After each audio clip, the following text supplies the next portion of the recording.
Welcome to the second episode of It's Art Like Us, a podcast that explores the intersection of disability and creativity. I'm your host, Jennifer Latham Robinson. Now, today is a really special moment for me because I get to talk to the person who essentially inspired this entire podcast. Ella Glendining is a director, writer, storyteller, actor, disability advocate in the UK. We've known each other online for, I think, a few years now, but it wasn't until I learned about her newest feature film, Is There Anybody Out There, that I really sort of dug into her work a lot more and just decided I really need to talk to her. And why not record the conversation? Because, artistically, I just feel really connected to what she's doing. And then we were both born with limb differences, similar limb differences in our legs. People often call it PFFD, proximal femoral focal deficiency. And so having those two things in common really inspired me to reach out and make this happen. So thank you, Ella.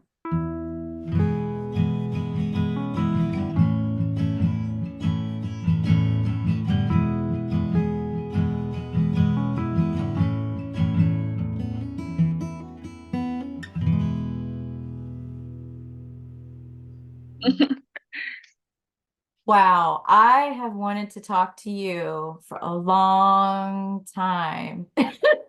Oh, I know. Sorry it took us so long. I've wanted to talk to you as well. No, it was way back even before the idea of this podcast came to be, Ella. So Ella Glendining, super last name, by the way. It's such a action name, which Oh, thank you. is you. I mean, you're a person of action. Um, Acclaimed director, storyteller, disability advocate. So glad to be able to talk to you. I am obsessed with your films. Oh, that's so kind. Thank you so, so much. Yeah, I've Amazing. I've been aware of your work for ages as well from the Facebook group we're both on, and I love your art. And now, of course, I've heard your music and it's very beautiful. Oh, thank you. Thank you. When you mentioned the Facebook group in a couple of different interviews, the PFFD Facebook group, Hmm. and the first time so we both have a similar condition with our legs. Some people refer to it as PFFD. Yeah. But basically it affects the way that the hips and thigh bones and the femurs grow. But it's wildly diverse in how it's presented. Yeah, yeah. Um, So diverse that everyone is actually it's just a different condition for it's everyone.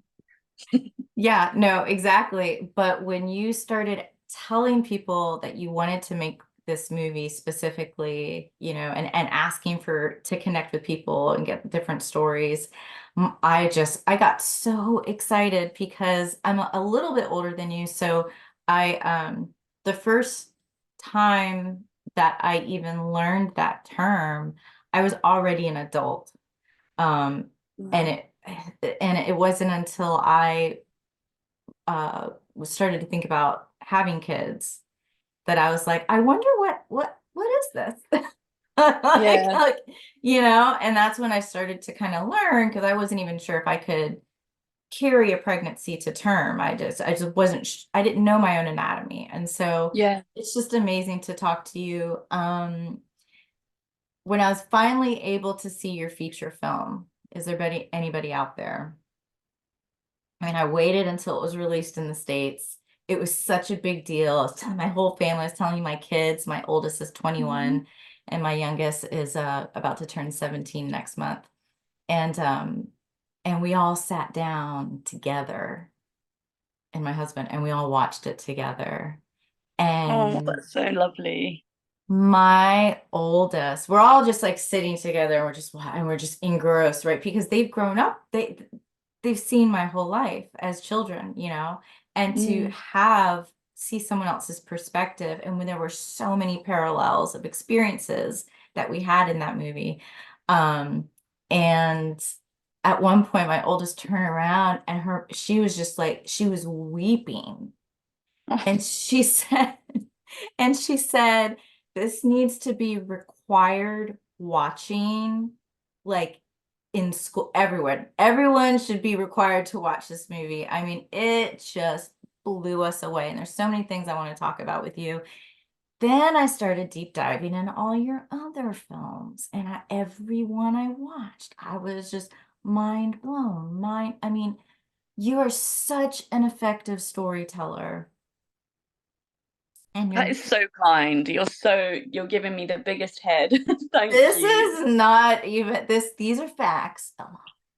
Oh. So, the you tell so much even when there isn't any dialogue. And that's something that I really noticed in, you know, especially like Sunday, that short film, which just, oh my gosh. And your connection to nature and how you portray all the symbolism in your films, it's amazing. Is there anybody out there, has all this great footage of you when you were little Hmm. and your family?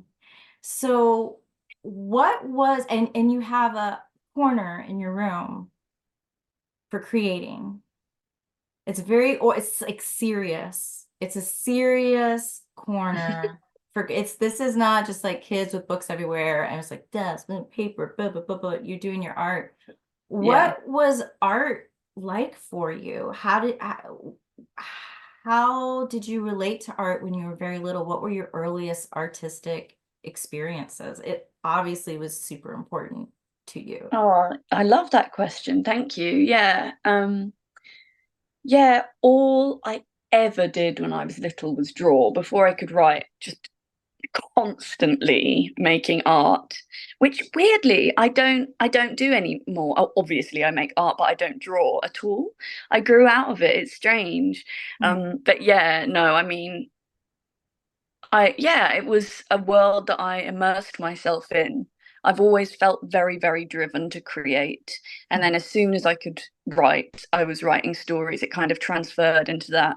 And yeah, I know it sounds sort of cheesy, but yeah, thank you so much for saying that I'm a good storyteller because it's definitely always felt like a calling. And but I still feel like I'm in the process of finding my voice. I love or my identity artistically, I guess. I love that film you mentioned, like Sunday, but it was my first film out of uni, and it's that classic thing of, everything that I look back on makes me cringe to some degree. Oh my God. Born, the Pyramid of Disunion. Um, you know, it's interesting because the short films had a lot of nonverbal communication. Thank you. And you say so much visually. I mean, you tell so many stories visually. And then to see, is there anybody out there which you're narrating through the film, Hmm. which was really amazing to see that first for me. I saw your feature film first, which is narrated by you. Hmm. And then I watched your other work and the communication, the nonverbal communication, the symbolism. Um, there's a lot of nature in your work. In Pyramid of Disunion, there's, you embracing nature. In Like Sunday, at the end of that night, you get on the floor and hold that snail in your hand, Um, what is that relationship like to you? Our disability and nature, and how do those things kind of work together in your mind in your films? Oh, another amazing question. Yeah, nature is a hugely influential part of my life. I feel most at home in nature. I grew up in a little cottage in the middle of the woods, basically. So I Hmm. grew up playing in the woods. And it's funny because, of course, the woods are not particularly accessible on the surface. But it was for me, it was like I found my way of meandering through the woods, even though walking's not so easy for me or whatever. Yeah, just I feel so free and so yeah, connected to whatever higher power um when I'm out in nature. And the snail imagery, I'm glad you picked up on that. And there's actually an earlier version of my documentary where there are so Naomi, my friend, my autistic friend, who's yeah one of the main characters in the film, obviously in the documentary. She had giant African land snails, and she's always had a sort of real affinity with snails, and so have I. I think it's something about them being seen as yeah slimy and undesirable, but I find them beautiful, and yeah, I feel more connected with that sort of the underdog, basically. Yeah, when the search for somebody that has a body like you, like I have also never found anybody that has a body exactly like mine. But even in our differences, and I draw this a lot. I draw the PFFD leg a lot because of that beautiful sort of curve at the top of our legs. A lot of Yeah. us have that.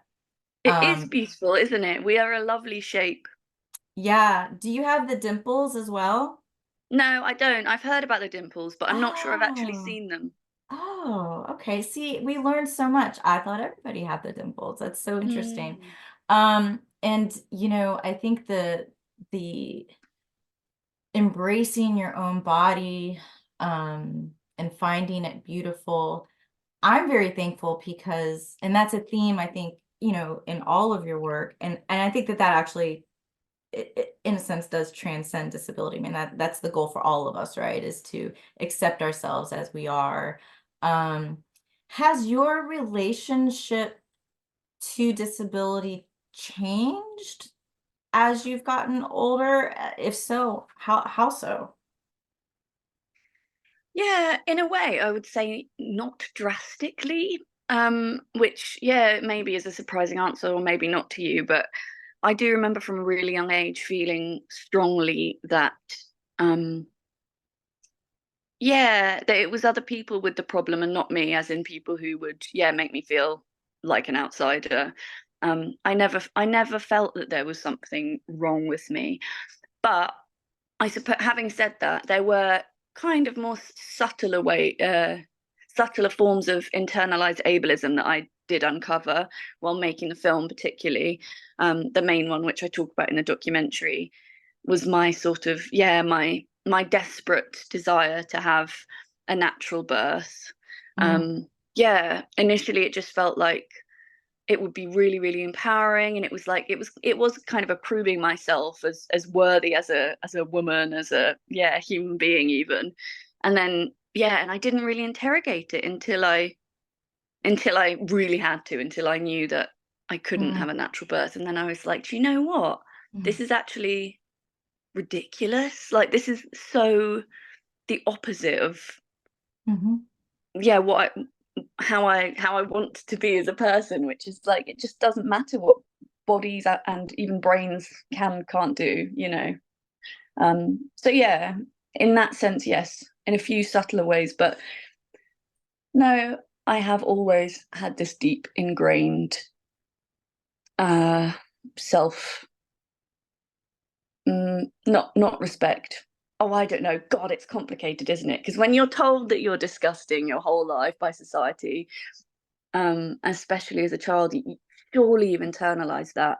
mhm. But at the same time, I do remember really strongly always, yeah, at least having a front that I didn't think that there was anything wrong with me. Yeah. I grew up in a family of artists, and my mother's an artist. My sister was a ballerina. My brother's a phenomenal artist. My mom's I mean, my dad would never describe himself as an artist, but he is in his own way doing these like amazing landscaping things. So I grew up in a family of art where our definition of beauty was like so broad. And actually, the more unusual, the more beautiful. And so I am so thankful that I feel the same. I would always embraced my body as something clearly different. Not that there weren't difficulties, but Hmm. as something that was really special that Oh, that's I yeah. and wow, what a gift we both had to have that outlook at an early age. Yeah, 100%. It is such a gift, and yeah, I am really grateful. Again, this from the documentary, but I am really grateful to my parents just for accepting me. Hmm. It shouldn't really be rocket science, should it, to just accept your kids as they are? But Yeah, yeah, yeah. yeah. In Born, which is where you interview the Paralympians, I Mm, love how your interviews with them are so close up. All of them yeah. are hyper focused on their face. And it's, although the topic is clearly, their bodies and their activities and how, the physicality of living, right? Which obviously involves the disability, but that hyper focus on the face, I think is so beautiful. And it was all in black and white. The interviews were all in black and white, but then all that footage that you had was in color. And I just feel like maybe that you have a wonderful visual canvas in your films, like in your composition, in your use of music and color and black and white. And I can see how you started as a child as a visual artist drawing, because your movies they are pictures that you are drawing with objects, I guess. Oh, thank you. That's so nice. I'm definitely sort of instinctually driven more than anything, because I know it is weird to say for a filmmaker, but I tend to say that I'm not that visual. Like, I don't think in pictures, I think in words. Mm, Um, so yeah, that's a really nice compliment. And yeah, Born, it's funny because I do actually love that film. I forget about it, and then when I watch it back, I'm like, no, it's really like it is not to big myself up, but it is very, very sensitive, isn't it? mhm, And mhm. yeah, I'm not interested in the Paralympics, to be completely honest. Like, I find sport quite boring. And so when I got asked to do it, I was like, oh, I don't know, do you Yeah, think I'm the right person? And then I thought, mm. but I can come at it from an angle that's interesting to me, which is, yeah, to just really get a sense of these people's vulnerability as well as their strength, and that's what the close-up interviews are about. Yeah, I find that true too. So my legs are quite different, the two of them. I did have a sort of functional corrective amputation on my very, very, very, very, very small leg.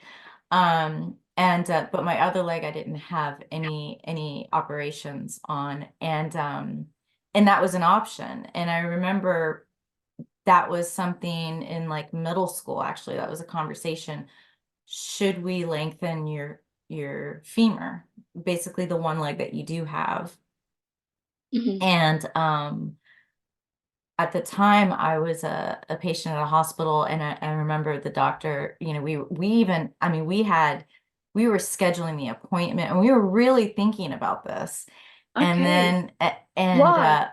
yeah, so it was completely an aesthetic thing. And it was Yeah. right. I never, I very, very rarely have been self-conscious in life, but there's maybe just like a little peppering of that in middle school, which is such a difficult Mhm. time for, I don't know if you'd just a little, and Yes. it also seemed to be something that was, starting to happen more often with people with PFFD. And so we decided, and the doctor said what you were told is, if it's not broken, don't fix it. Like we don't know what's going to happen there, and Yeah. that's your one leg, and if you can't use it, it's going to be more difficult. So we didn't end up having any surgeries to that leg, but I work in the prosthetic industry for prosthetic limbs. Like I work in that industry, and I am unable to use my prosthesis now because of my hips.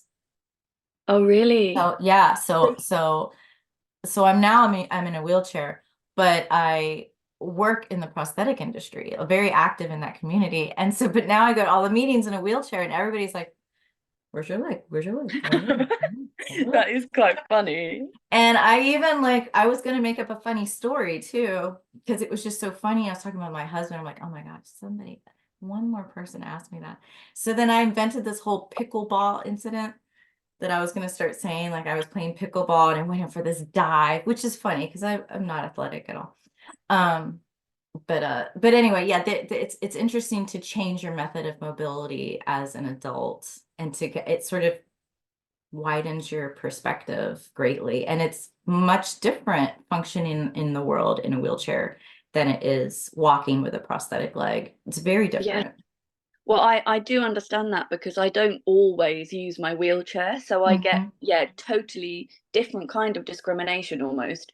Mm-hmm. Or not just discrimination, but reactions to me and my body when I'm out of my wheelchair compared to when I'm in. It's, yeah, I really get that. It's really interesting. Right? It changes everything. It changes the Yeah. how you move, how people, yeah, it's and so I'm an observer. And so when those things happen to me, I actually find it interesting. So instead of getting really upset, I'm just like, wow, that's really interesting. Oh my God. Mm. Okay, thankful for that.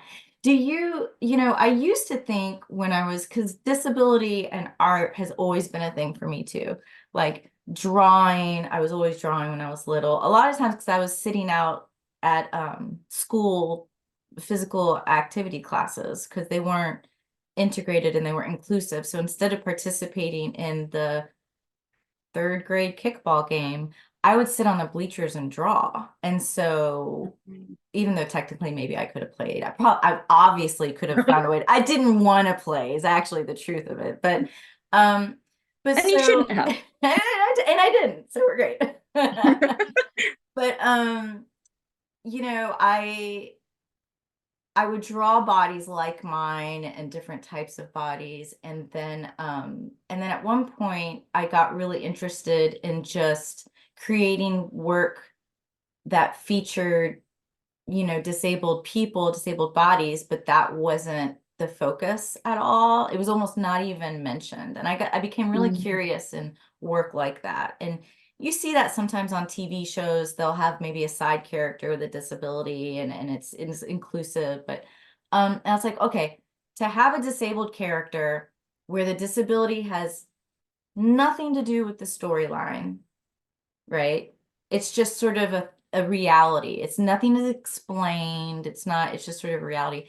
Yeah. I thought that was really interesting for a while, but now I've kind of come full circle and I'm like, why not really dig into it in an art form, in a story? Like that's the Mhm. best place to explore those feelings. So Yeah. yeah. And I'm really It's so excited to, yeah.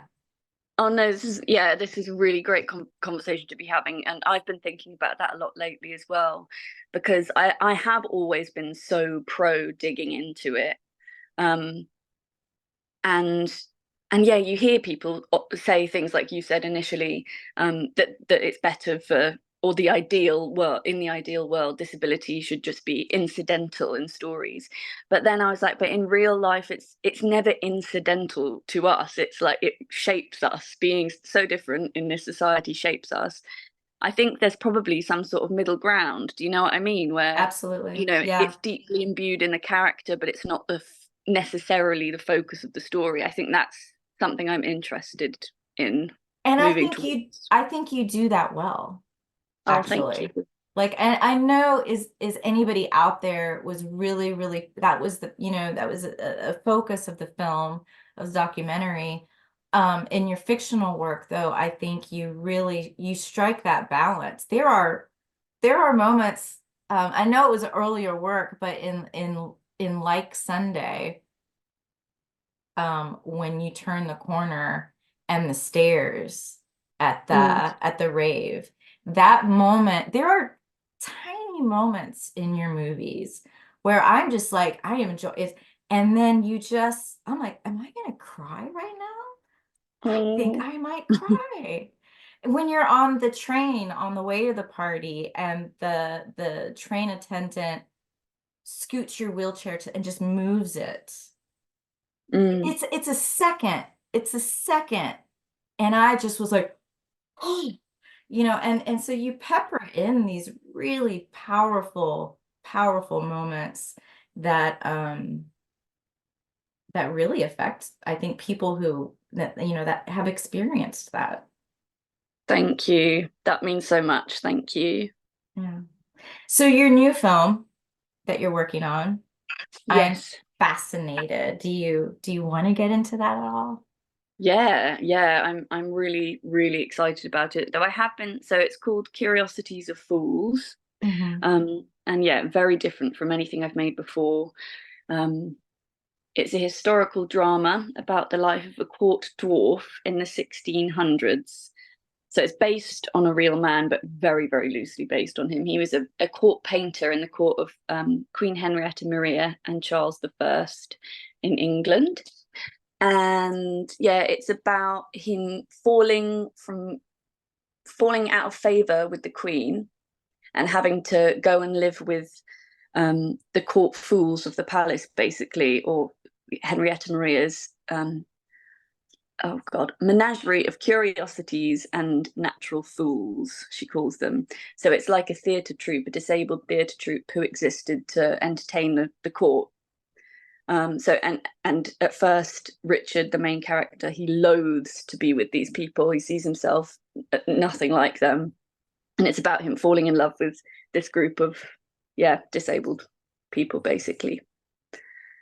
So yeah, I'm really, really excited, and I'm writing that at the moment. Well, I'm really excited too. Thank you. I mean, the historical element, I think, I always find the history of disability in how disabled people have been treated throughout history, the medical treatments throughout history, institution. I mean, there's so much to look at, and I can't wait to see that film. Oh, Because thank there's you. You're so a lot of, kind. you talk about internalized ableism, like a lot. Yeah, yeah, I know. You're right. It's a huge theme, and yeah, it's that classic thing of I don't know if they say this for all artists, but I've definitely heard it a lot for filmmakers tell the same story again and again for their entire lives, just in slightly different forms, but not in a bad way, you know. Yeah, I yeah. think, yeah, Well, it's a I think, newer term. It's a newer term, internalized ableism. yes, I think it's fascinating. And since that term has, been flung around so much more, I'm so thankful because I have found mhm. it in my own life. Yeah, And I yeah, really it didn't think is. about it that much when I was younger. No, no, me neither. I bet you have. I'm sure you have the same thing as me, and as the with the other people that I met in my documentary, for example, the proving yourself thing. Like you might think that you're really empowered and that you totally love yourself fiercely, but actually, I bet there's a part of you that has always been trying to prove yourself. I don't know. You tell me. Yeah, I think the biggest moment where that kind of hit home for me is I just recently went to a conference. It's a national conference for the prosthetic industry. And I've known these people for many years, like decades. And so there was a moment where I was going to try to wear a prosthesis and try to walk with I was like, okay, all hands on deck. And like a couple days, I was really trying to make it happen. And and I got all the way I got into the car share thing, and I realized I was like, I can't do this. Walk at a conference like this. I could barely make it to the Uber. Yeah, It's gonna be horrible. This is a nightmare.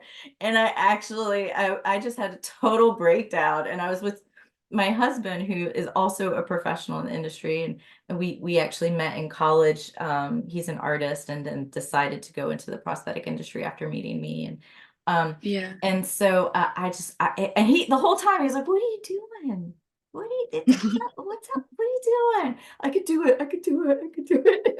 We get in the Yeah. car and I just start, whoa, I can't, I can't do it.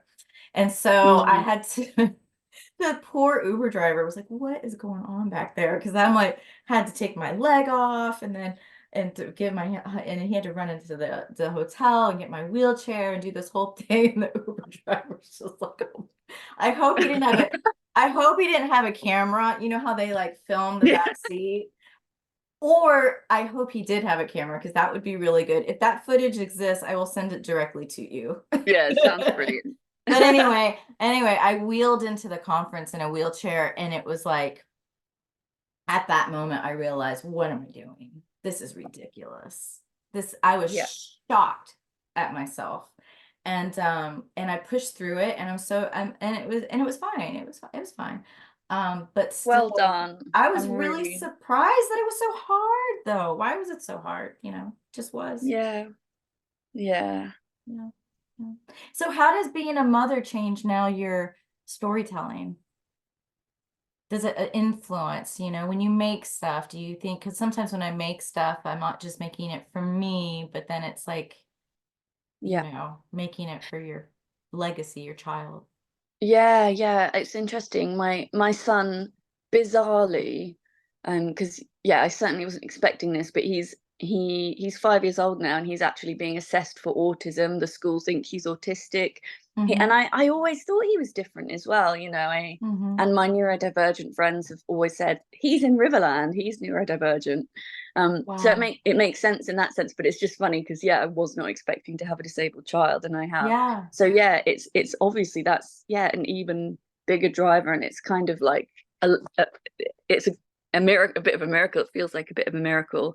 I think I'm going to be an excellent mum to a disabled child. Um, but but yeah, I suppose, and then more broadly, just creatively, yeah, I don't know. I wonder if you've experienced that too, but um, I can't believe you have a 21-year-old, by the way. That's crazy. I know. I But can't believe it is crazy. you look so young. You look my age. You look Oh, younger. yeah. Anyway, No. but, but yeah. Oh, what was the thing? Oh, yes. Just I have never experienced love like this before, as cheesy as it sounds. I've also never experienced something so challenging. Um, Especially I'm a single mum now. Scott and I, his dad broke up a few years ago. So yeah, it's just like a whole other world that I hadn't even imagined being a part of before I got pregnant. Hmm. But yes, understanding that sort of love, yeah, it's bound to add a kind of richness to my stories. And also, funnily enough, I've always been very, very interested in childhood generally. That's been a bit of a theme in my work. Yeah, the innocence of children and stuff, I think, is beautiful. Well, I feel so thankful to be able to have this opportunity to connect and to know you throughout it's been a while that we've been on that PFFD Facebook, um, which is interesting, which is a whole nother conversation. I feel like we could talk for a long time. Yeah, definitely. But I just really look forward to following your work, which, to come from a storytell like pushing the whole and I know it sounds weird. I'm not probably saying this the right way, but putting aside the element of disability advocacy, which is, but the work itself, the storytelling, the quality of your filmmaking, your everything about what you're doing is amazing. And I just feel so, you use the word miracle. It's such a miracle.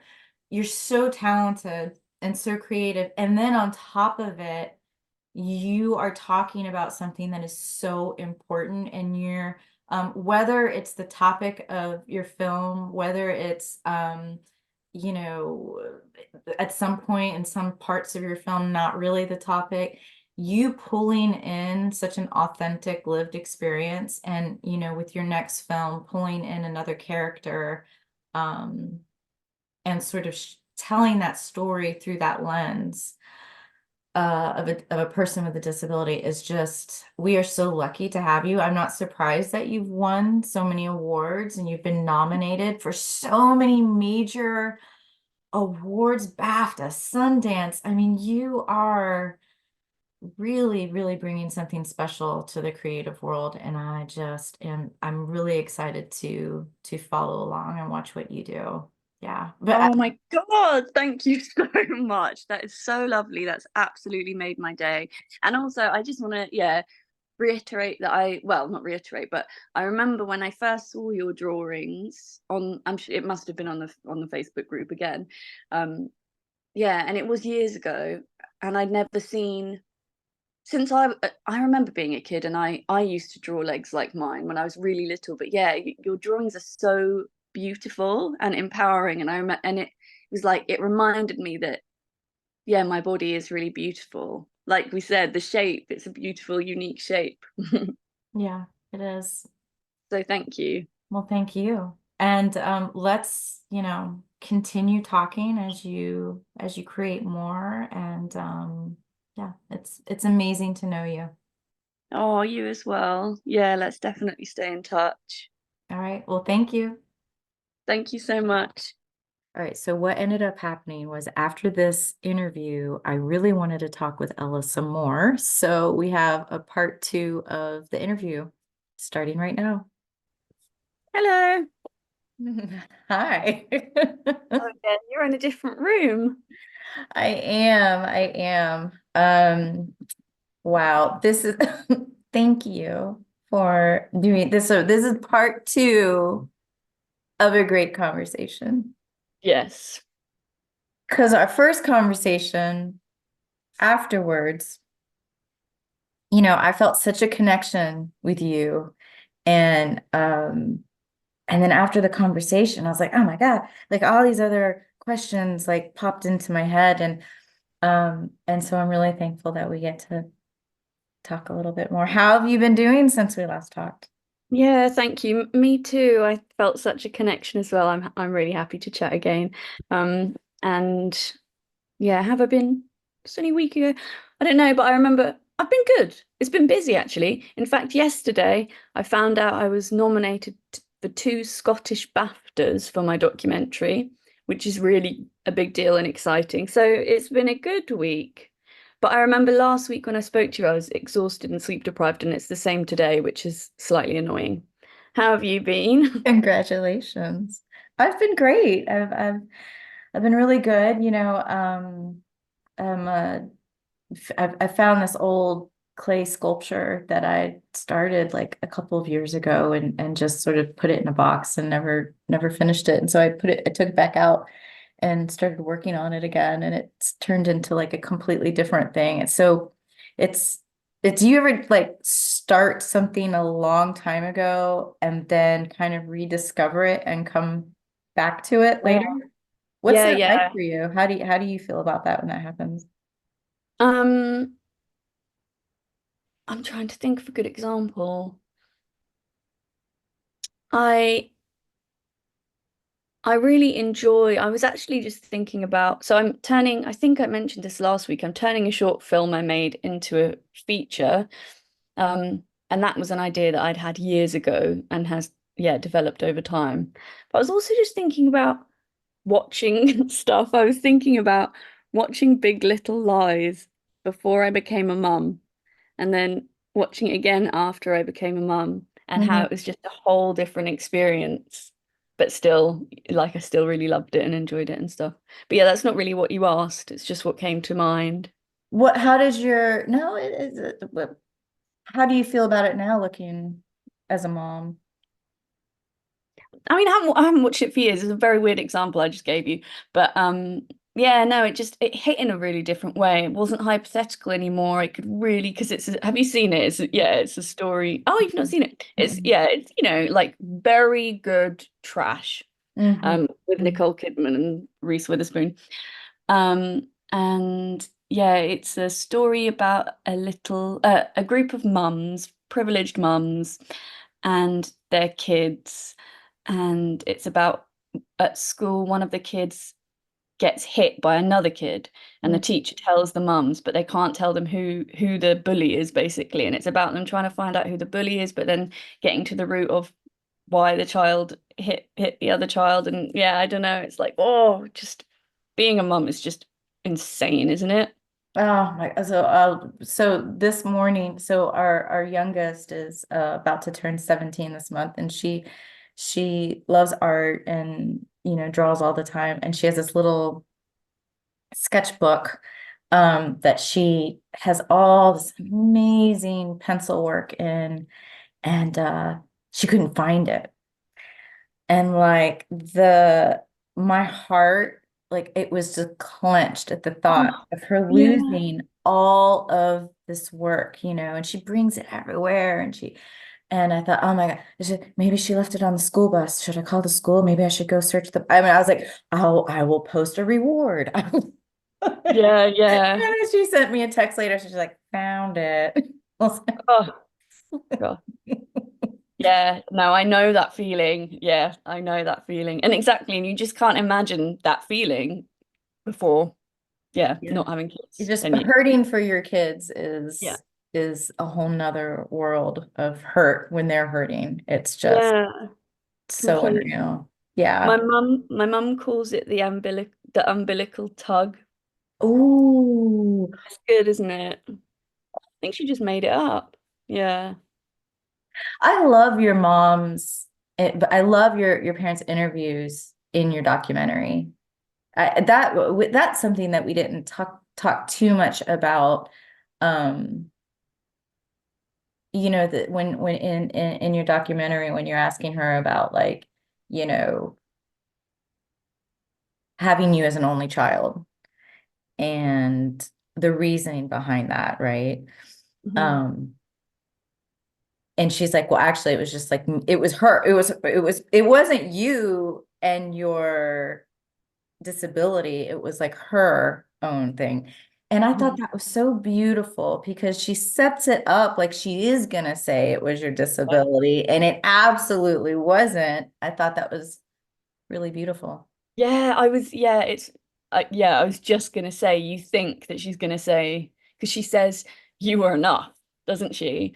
But she didn't even mean to set up that way. It's so far from her reality that it would be an issue for her, my disability, that yeah, she truly meant you were enough for me. I was Yeah, insane. like you are enough.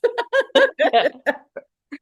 I think my parents waited. They didn't have any more kids after me because they were a little unsure of, how everything was going to be. They had already had two older kids. I'm the youngest by a number of years. So it's just the three of us. Yeah. What's it like having siblings? You know, so my sister was 8 when I was born, and my brother was 10. And they always like included me and played with me and let me hang out with their friends. So it was really wonderful to have siblings that were that much older. I learned a lot from them.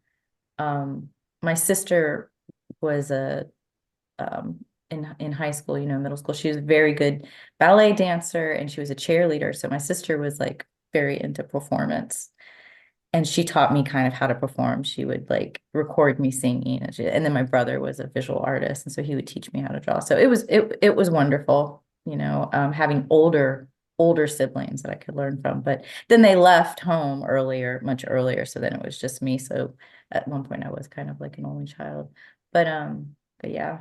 One thing I wanted to ask you was we kind of got into your creative space when you were little, like that table when you were drawing. And so what's your, like when you're writing or really sort of coming up with your ideas, do you prefer solitude? Do you have a space to go to? Do you kind of do it anywhere? Like what's that like for you? I've become quite disciplined. I mean, I've actually always been pretty disciplined, I think. But yeah, especially since having a kid and him going to school, I have only so many hours to work in. Mm. Um, So yeah, and I just, for the most part, I just work in my bedroom. And I am quite ritualistic. Mm. Um, yeah, I have a little trampoline which I jump onto music to like get me inspired and get me feeling kind of adrenaline-y, endorphin-y.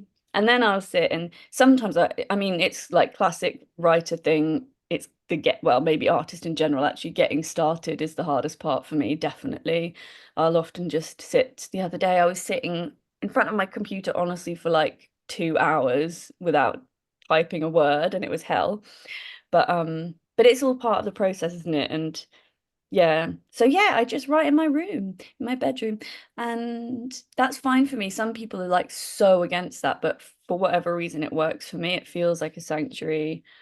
Um, yeah, I don't like distraction. I couldn't work with River in the house. I mean, I could do emails, but I can't really be creative.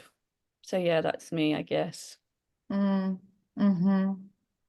Is your like when you simmer on creative ideas, and I ask this question knowing that when people ask me this question about like songwriting, they're like, well, what comes first, the melody or the idea or words or whatever? And my answer is, well, it's kind of different every time.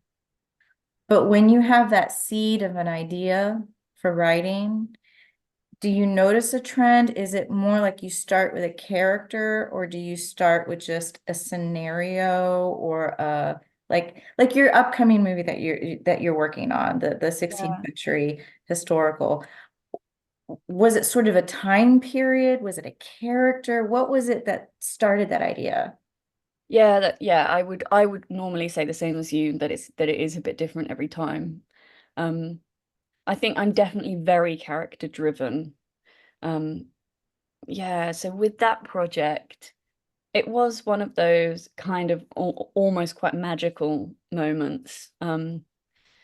I had an interest in court dwarfs because I hadn't actually I hadn't heard of this kind of phenomenon that all throughout history, royalty from all over the world have kept dwarves, people with dwarfism, as pets.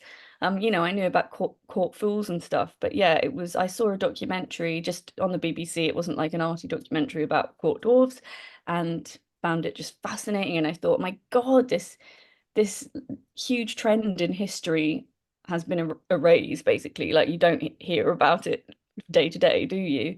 Mm. um and yeah, I did a bit of research, and it was so the character that my main character's based on, he's not a super famous court dwarf. He's an artist. He was a miniaturist, but in my world he's a portrait artist. um And yeah, even though there were other court dwarfs that are sort of more famous and have more dramatic stories, there was something about this man. He became, so real in my head. So it Mhm. definitely started with the character in that case. And Mm. then yeah, it can, even though it's years ago actually that I started writing, it was over 3 years ago that Wow. I started work on the treatment, and now I'm still writing the script. But it still feels magical and exciting, and that's, yeah, such a gift and exciting. Mm.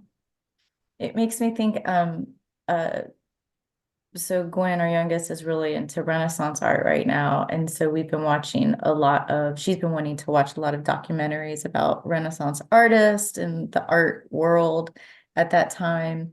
And we were talking about how, long ago, artists were really valued and supported because people understood the importance of art and writing and music and creativity.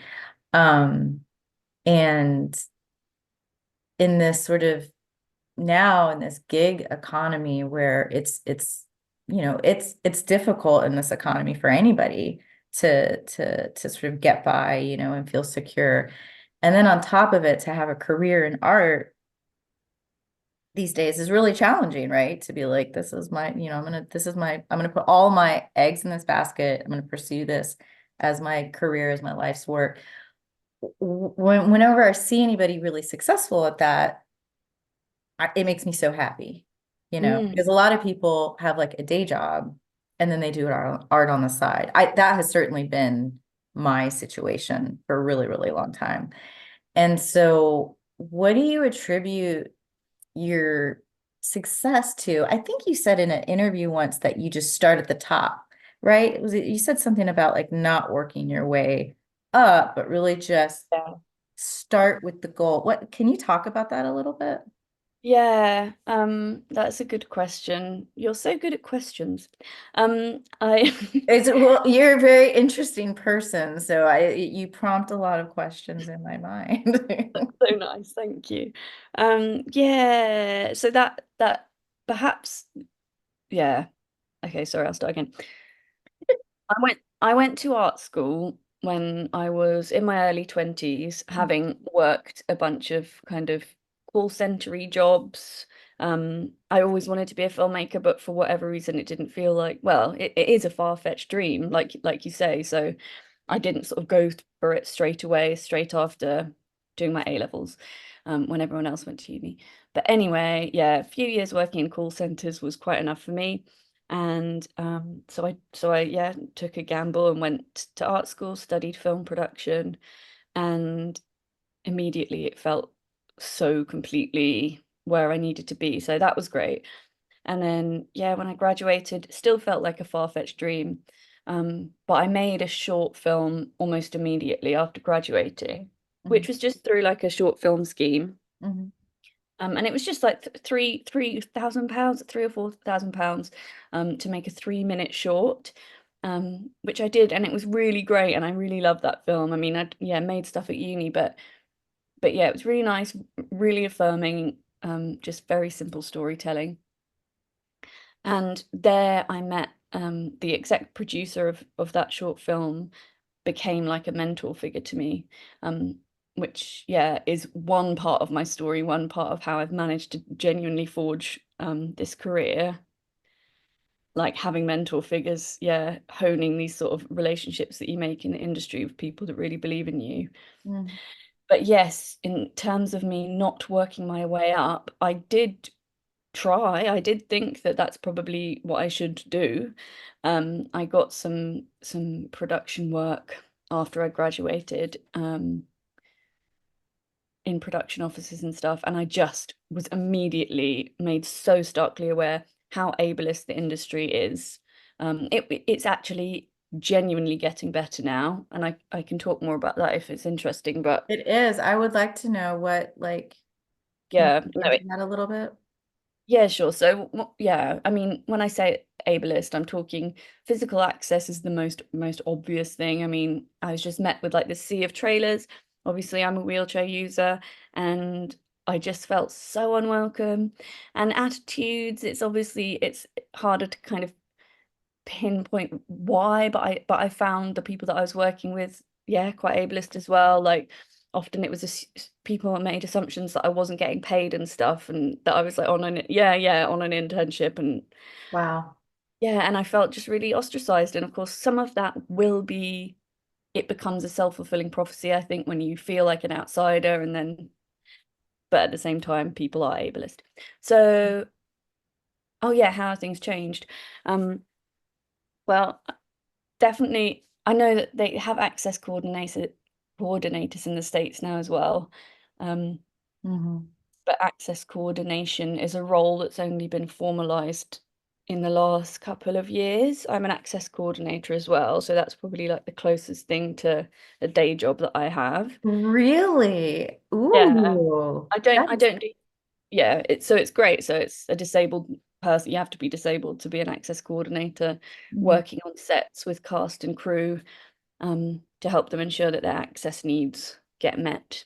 So that's changed things loads. I mean, yeah, as an access coordinator, just the other week, there was, yeah, a woman working in a production office, and the production office was up 3 flights of stairs, which was exhausting for her and not accessible.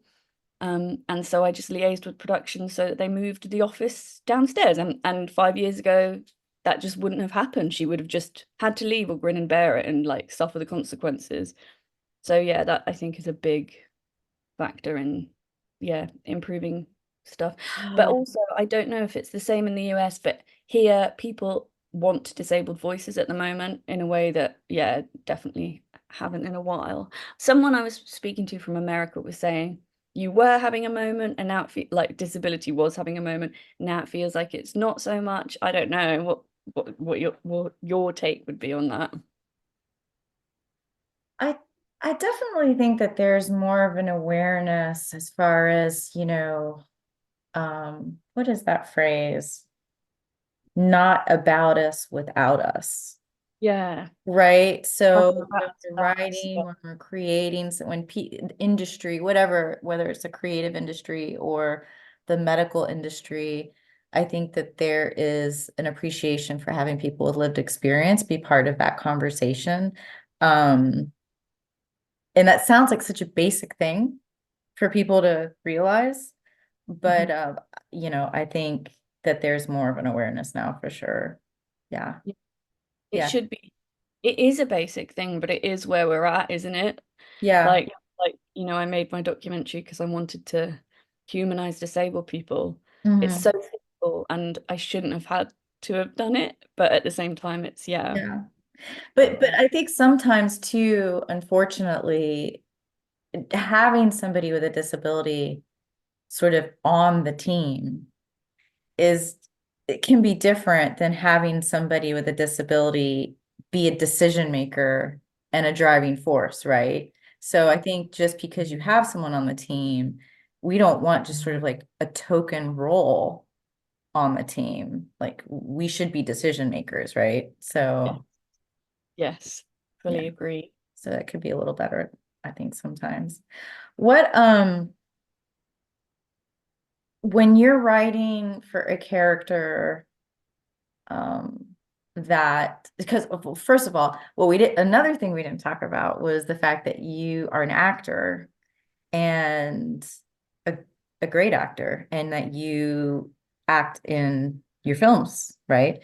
And not just the documentary, which is like real live conversation narrative, firsthand experience, but in your other fictional films, right? You're kind of playing yourself, right? Or are you?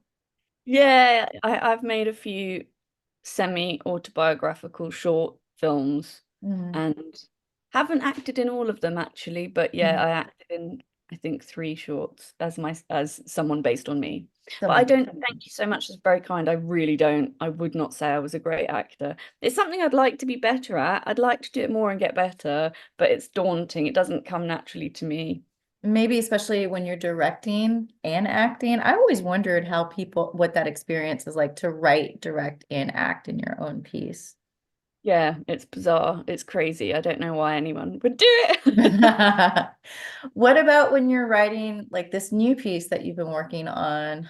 It's a different person, it's a different era, different scenario, a different disability, although I'm sure, connections. How do you put yourself in somebody else's mental space? And so is it liberating, sort of exploring the theme and the disability experience? Is it sort of liberating to try to explore it from somebody else's perspective? Because we all have such a diverse perspective on how we view our bodies, how we view the disability community, how we view other people with disabilities. So what's that like to write a character that maybe has a different perception than you do? Yeah, it's been really liberating, really liberating. That's definitely the word. And weirdly, it also feels just as personal, if not more personal than anything I've written before. I don't know if that's because I'm so in it right now, but I actually think it feels yeah, really freeing to explore things that maybe I wouldn't even say as myself in a way. So yeah, he's a very different character to me. And I found it quite hard in a way. I have this awful habit of making my main characters boring compared to their friends, compared to the other characters that I'm writing. And it always takes me quite a while to like really Mm, let the main character shine. So yeah, I'm working on making him a bit bolder. My mm, character always really internal initially. So like I know that he's like this fiery, amazing person, but actually as it was written, he was, yeah, it's hard because film, oh God, I don't know. Like I want his journey to be really internal, but equally we Mm, need to understand what's going on as a mm. viewer. Yeah, that's not an answer to your question. No, it is. But I mean, it's character development and just another layer of the character. I think that's probably, I guess it's just maybe that's the whole experience of writing. And it has really, it's um, not just having to do with disability, but you're writing a character, you're creating a character. So it's like you get to explore all these things that you might have in common that you don't have in common. It's just, yeah. And he sort of is me. I mean, I'm exploring all the same themes that I'm so interested in, um, and that are so close to my heart. But he's like, yeah, he's a different version of me, definitely. And he's a very closed version of me, I suppose. Mhm. It's like this incredibly explosive, beautiful force. So yeah. Is it, what's the challenge? And if you're not like a closed off person, which you're not, is it hard to kind of get into that mental space? Or certainly you've had moments. I mean, I think everybody has had moments where they are closed off or they have those moments. Like, what is it like to access those feelings if, you don't feel them often? Yeah, it's quite painful actually. Can be painful because I mean the crux of Richard's story is um yeah, he compartmentalizes so you wouldn't know it. You'd think he's cocky and arrogant, but really he has this deep self self-loathing Mm, and internalized ableism. He doesn't he the idea of being associated with the other disabled people in court, the court fools, where he ends up going to live with, it's like his worst nightmare because then he has to really confront himself. yeah. So yeah. So yeah, it can be painful because of course I do, there is a little part of me that can understand that, of course. Mhm. Um, and it's, yeah, facing that can be painful. What's your casting process like? Casting for roles? Well, I mean, I had a casting director for I've had a casting director for two of my shorts, Octopus and Pyramid of Disunion. But they were like really small budget. Um, and I love the casting process. I'm really, really obsessed with actors. I love working with actors. I'm really particular. Mhm. Um, and I just so excited by it as an art form. Mhm. Um, but yeah, with this, I mean, I'm beyond excited because it's still quite a way off yet as I'm still writing the script, but yeah, it'll be, much bigger budget than anything I've made before. So Yeah. hopefully I'll have the chance to work with disabled actors that I've loved for years. Yeah, very, very exciting. Oh, I cannot, and I can't wait to see the other characters in that theater troupe. Yeah, Oh, yeah. what a colorful piece this is going to be. Visually, probably stunning and air. I mean, you're going to have costumes. You're going to have, I mean, this is like a whole nother level, it seems, I mean, I'm so excited for you. Thank you so much. Me too. It really might be like 10 years though before it gets made. I believe it. I mean, yeah, I don't know. It's fantastic. I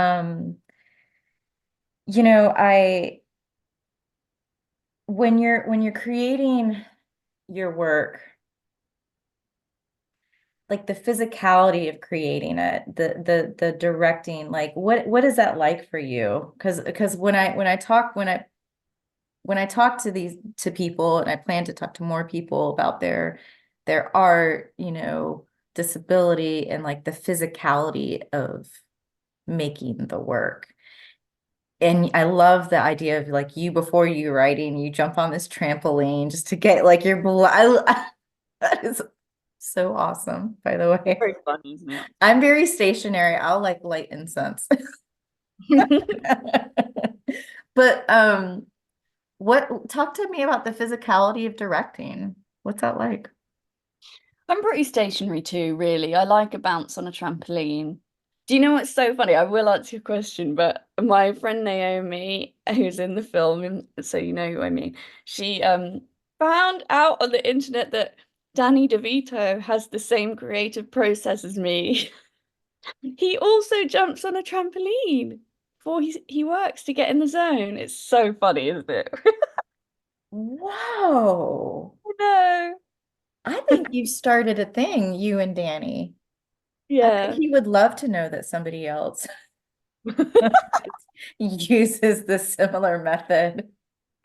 Yeah. I might get one. Yeah, the physicality, because I can't because moving around's a chore. I mean, yeah, I tend to sit with them. I'm thinking about fiction now. I'm thinking about when I shot my last short that I wasn't acting in. Mm, Um, yeah, I sat with a monitor and then between takes would go and just talk to the actors one on one, sit with them. mm, Yeah. mm. Again, I think that this next film will be a whole different process because I'll have hopefully time and stuff to really get to know the actors and rehearse. And previously, it's all been like, go, go, go. We've got one day, you know. Yeah. Yeah. Do you tend to want a lot of takes or what I know some directors are just take after take after take. What do you Again, I haven't had the opportunity to get a lot of takes. I no, I don't think I will be like that. I think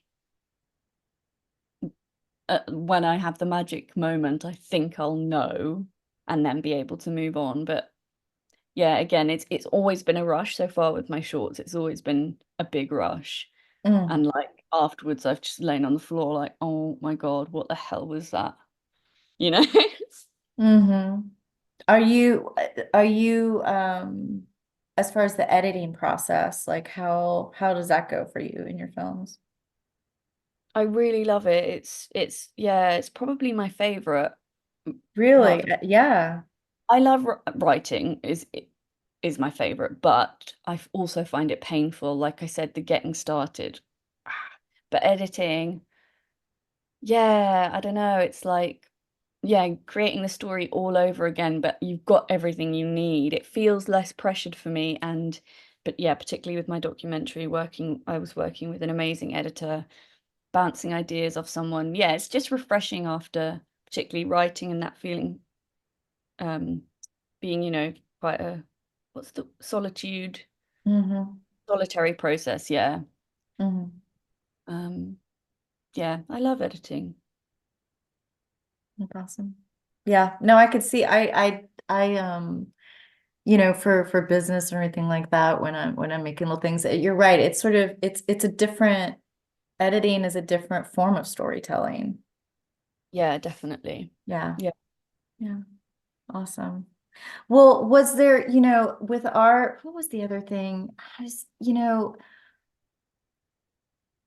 When you, in your documentary, when you went to that doctor and talked about, surgical approaches to treatment plans, you know, I I think there should be more awareness, right, in those conversations and in the importance of those conversations, especially I think when older people go to a doctor, like I'm going to doctors now as I'm sort of experiencing a change, an evolution in my mobility and sort of trying to figure out, what's going on, what's the next 10 years look like, what is there anything I can do? Is there anything I can avoid? And as an adult going to a doctor, when you kind of, at a certain age, surgical intervention is either not possible, not a good idea, there's more risks or whatever. Um, Having that empathy, I think, in those conversations is so important. And I'm really glad that that whole conversation brought up the idea that, there's no one treatment plan across the board that is right for us, right? And you know, as children, our parents take on this incredible burden to make sure, am I making the right decision, whether to do it, whether to not do it. Um, you know, and that fear that children are going to say, well, I wish I had had a surgery, or I wish I hadn't had a surgery, you know.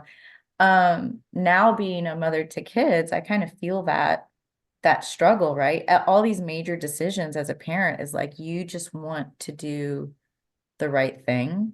And I think whatever you're doing, when you know, when you go to the, you know, take your son to the doctor and talk about anything that you need to with the doctor. When I took my kids to the doctor, you know, with issues or anything like that, and we were discussing treatment plans, just having like a really respectful, open, honest conversation about options. And I think doctors understanding a parent's concern, doctors understanding an adult's concern when they come back and have to have these hard conversations. I've been really lucky. I feel like, you know, I've sought out doctors that sort of appreciate the psychosocial aspect of that conversation. I'm really glad that that came up in your film and in interviews, right? Mhm. Yeah, yeah, thank you. Um, it was the interview with Dr. Paley is the part of the film that I feel most, yeah, difficult emotions around, I guess, and most conflicted about, Mhm. um, because it is so complex and it is so far from black and white. So, yes. Yeah, and yeah, I was triggered by the hospital. I was triggered by what he was saying. Um, and equally, I know that everyone, whether you're disabled or not, is a victim to ableism. It's just, yeah. And some of the work that he does is going to make people's lives better, and some of it is going to make people's lives so much worse. And it's just like, yeah, it's just the whole Right? thing. I know. He's like, you know, providing opportunities to people, you know, that are mind blowing and amazing. Mhm. But at the same time, you know, it isn't for everybody. And I think I think just having this conversation and understanding that there are different options out there, and regardless of the option that you pick, that you decide on, you can have an incredibly fulfilling life. And Yeah, I'm really glad that you tackled that. thank you. And I'm sure it was difficult for him too to have this conversation, because like that's literally what he does is perform Yeah, surgeries, right? Like that's where his yeah, mind space is. And I think that's where it has to be for him in a way to be as good as he is doing those procedures, right? He just has to have like these blinders on, but it hurt my heart. It hurt my heart. Yeah. yeah. It hurt my heart too. Yeah. Yeah, it did, big time. And some of the criticism that I've got for the film from disabled audiences has been that I didn't challenge him more, which I think is interesting feedback.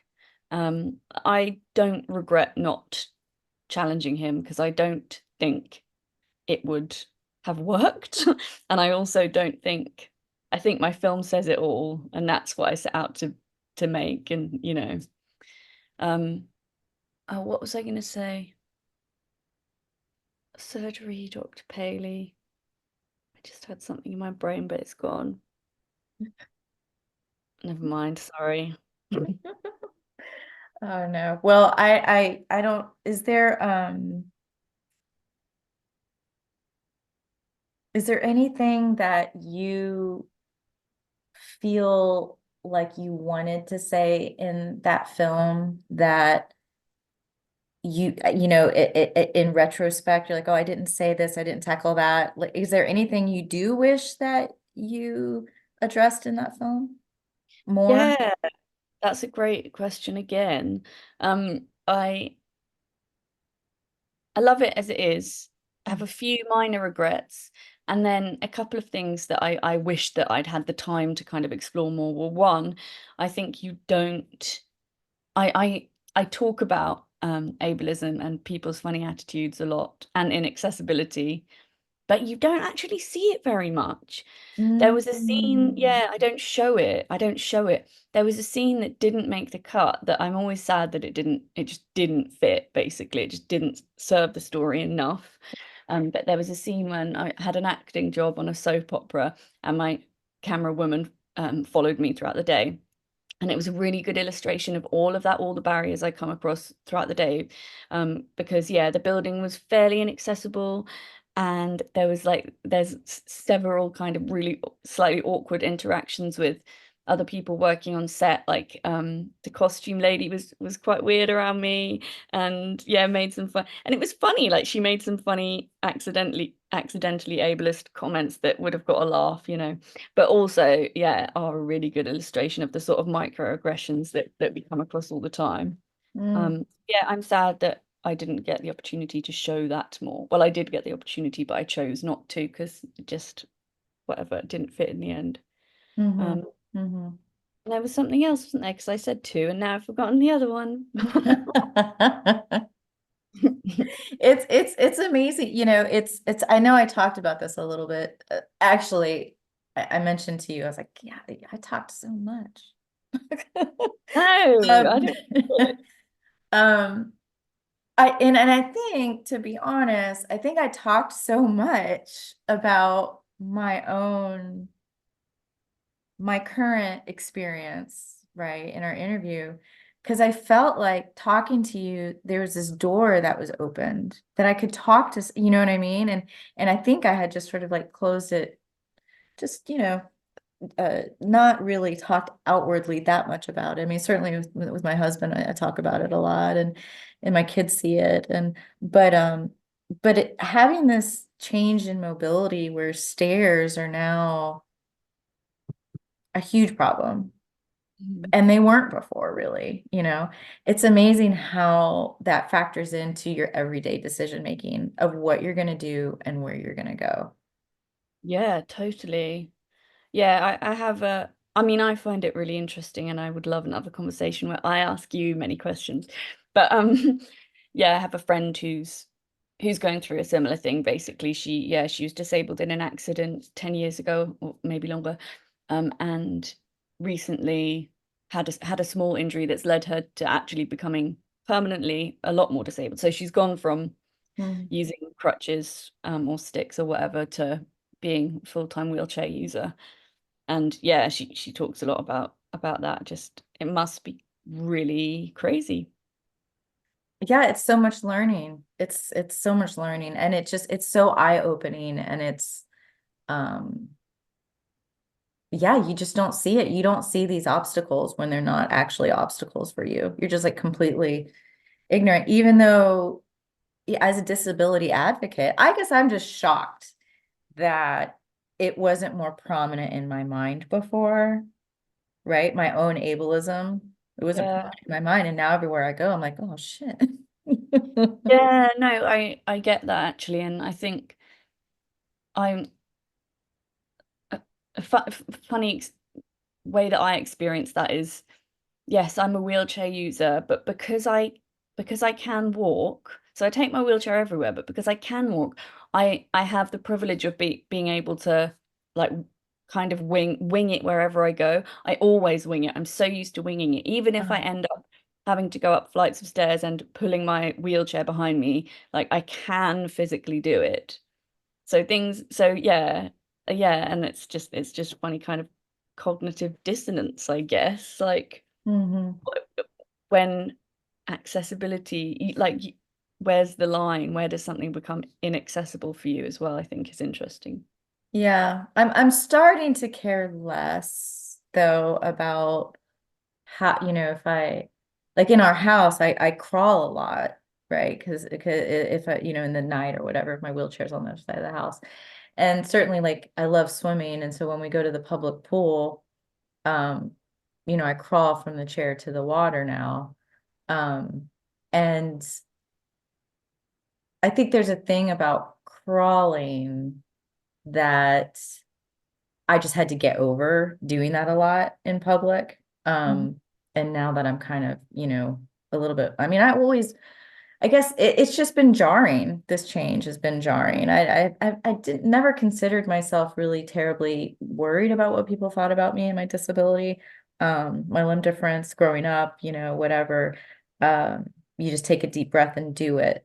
Like, you have those moments where you're like, okay, like being on a diving board when I was little, right? You're just like, okay, this is everybody's looking at me. And you take a deep breath and you go through it, you do it, and you physically dive into that feeling and push through, and it's fine. And so I've done that, but I get it's just surprising. And I guess it's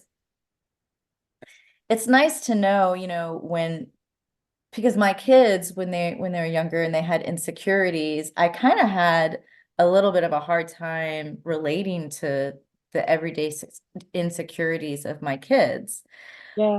um, because I had built up this feeling of like, I don't care what people think about me, da, da. But I do care Yeah, I a little know. I bit. relate so much. Yeah, I totally. care a little bit more than I pretended to now. And there's a silver lining in that feeling because I feel like I empathize a little bit more. I understand insecurity in a deeper way now than I did before because I'm feeling more insecure, right? Yeah. This is, yeah, it's related but different. I've I quit drinking. I used to drink a lot. Um, and yeah, I think I'm like coming up to 9 months sober now. And yeah, Congratulations. thank you. And it's yeah, it's been really transformative in an amazing way. It's been really challenging though, but I used it so much as a crutch because of that insecurity and because, it's I like you had this front that I don't care what people think of me, but it just is exhausting when you know that all eyes are on you, and they are. Like, of course, people are gonna look at us. So yeah, I drank to get through social anxiety, for example. And yeah, it's okay, but yeah, I relate to what you're saying about feeling more insecure. The Mm. last couple of days I've been doing lots of sort of like, yeah, networking kind of worky events that have made me feel socially anxious and feel exposed. Um, and I haven't had my crutch of drinking. And Mhm. yeah, I've just felt really insecure and I felt really like self-absorbed in a way. Like I felt like, oh, everyone's looking at me, everyone's thinking about me. Like I feel like such a little baby. I feel this and that. And yeah, insecurity. I think um so I relate to what you're talking about because I liked drinking and I during COVID, when everybody was locked down and the kids were doing school from home, and it was just so isolating. I noticed that I was drinking more because we weren't going anywhere and I was drinking. And there was a point where I was like, I don't like I'm functional, I'm all right, but I don't feel great. And I see where this is going to go. I see where this could go. Mhm. And so I joined this thing, was called, it's actually based out of the UK, 1 Year No Beer. Oh. It's a group, it's a sober group. And because I didn't realize how much of a crutch it had become to deal with chronic pain. That's a big one for me, chronic pain and anxiety.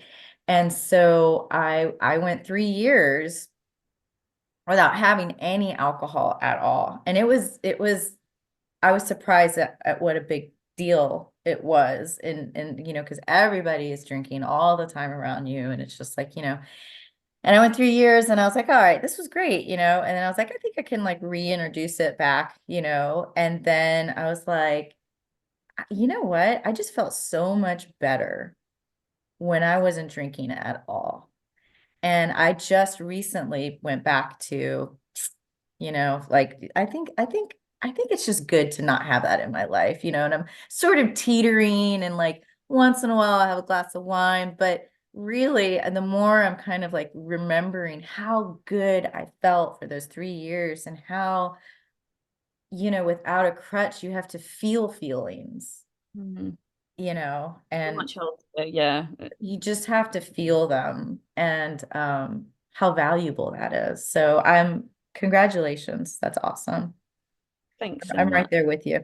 Thanks to you too. Not Yeah. perfect, but I'm on that You're, road. you're so right though. Like I had exactly the same experience where I was teetering on the edge, I was functional, but I was also, I was drinking in the day and I was embarrassing myself and fairly frequently. And yes, I was just like suddenly I could, well, from my documentary that my mum is an alcoholic. Yeah, I could suddenly just see it and I was like, okay, this has to stop now. Wow. The self-awareness that takes though really cannot be I mean, we should not underappreciate the amount of self-awareness it takes to be like, I see what's going on. I Yeah, got your exactly. number. I know what's going on in that head of yours, I think that's wonderful. And I think that's um probably why you're, such a great artist as well, because you think about what do they call that metacognition? You think about your thinking. Mm. And I think Meth- that's such an important thing to do when you're trying to create or just live. It's a skill. It's a skill. And I don't think that they teach people the importance of that enough. We're also like in our moment and just trying to get by and just to kind of think back and like think about how you're processing things. So I'm very happy for you. Oh, thank you. Yeah. On all fronts. But I wish I could come and visit you. It'd be so cool. oh my God, I'm obsessed. I was I wish I could come visit you. Yeah. You should. Do you know what you should? I've got like a little look, we call it the cabin, a little, well, it's a cabin in my garden with an ensuite, sea Mhm. views. Come and stay. How is traveling with your wheelchair? I've never done it before, and Oh, I'm scared. I'm scared because I don't want anyone to break it. And I see yeah, these videos, and I'm like, oh my God, yeah. is it Everything okay for you've you? heard is true, I'm afraid. But yeah, we can definitely, I can help you. I can give you tips, Oh, definitely. I'd Yeah. appreciate that because I have no idea, and I'm a little worried about that. It's hard. It's really hard. It can be hard. Yeah. Yeah. Do you watch out the window and watch the wheelchair go down? Well, now I have a wheelchair that folds up small enough to go in the overhead locker. Yeah. Mm. But it's still, so that's great. So I can take it on board with me. That's the big thing because I have had my wheelchair not show up at checkout and have been without a wheelchair for a day, for example, and I have had it turn up with the armrest missing. Um, it's Oh. not like every time something terrible happens. I think actually for me more it's just the faff and the people faffing around you. So now that I have a wheelchair that fits in the overhead locker, it's great, but I go through this same process every day, every time, and the same conversation every flight I get about like where I have to convince the aeroplane staff, Mhm. um, cabin crew, um that yeah, to let me keep my wheelchair with me. So I'm like, look, it folds small enough, I can literally demonstrate it to you. And then the person will come back with oh, that's not protocol, blah blah blah. And I'm like, no, but my wheelchair's been damaged before, blah blah blah. And so it's this same conversation. So it's mostly just exhausting, lots of logistics. Mm. All right. Well, I'm gonna pick your brain because I'll need to know when I come visit you. Yes. Yeah, Yeah, and one day I would love to collaborate on something visual or music, something. I feel like there's just something here that um is really special.